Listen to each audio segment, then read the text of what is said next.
The mother of a teenager from the Vale of Glamorgan who died in the Spanish resort of Magaluf says she'll fight to ensure someone is held accountable. Tom Channon was on holiday with friends celebrating the end of his A-levels when he fell 70 feet to his death in a hotel complex. It's understood temporary measures have been put in place to prevent it happening again. Our reporter Ben Price has been speaking to Tom's parents. A young man with many friends who his family says had a bright future ahead of him. But it was here at the Eden Rock private apartment complex that Tom Channon's life was cut tragically short after a night out with friends in Magaluf. He became the second young person to go over this knee-high wall and descend 70 feet to his death in just a few weeks.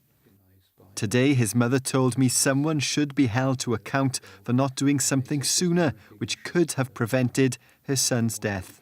Whoever is the responsible person or persons for not installing something as basic as the fence that they've now put up, I will fight to my death to ensure they go to prison.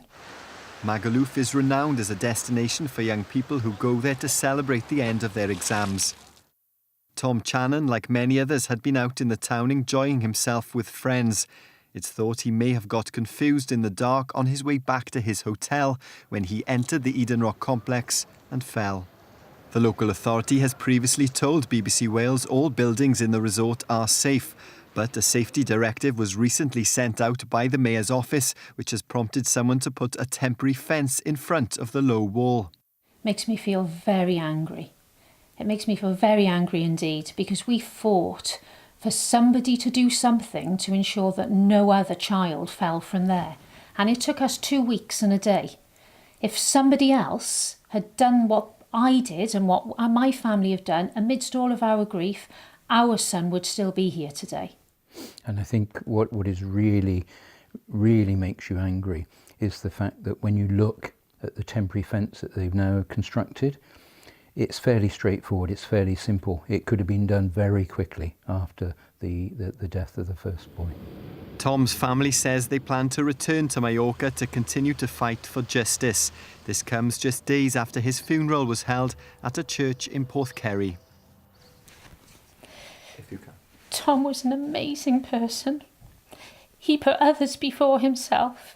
He never left groups of friends. He just collected more and more friends as he went through life. And I think the diversity of the people that turned up at that funeral summed Tom up. On the day itself, we felt immense pride. But that is a pride that I would have continued to feel.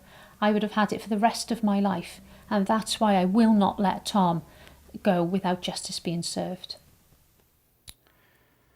That was John and Kerry Channon speaking to Ben Price.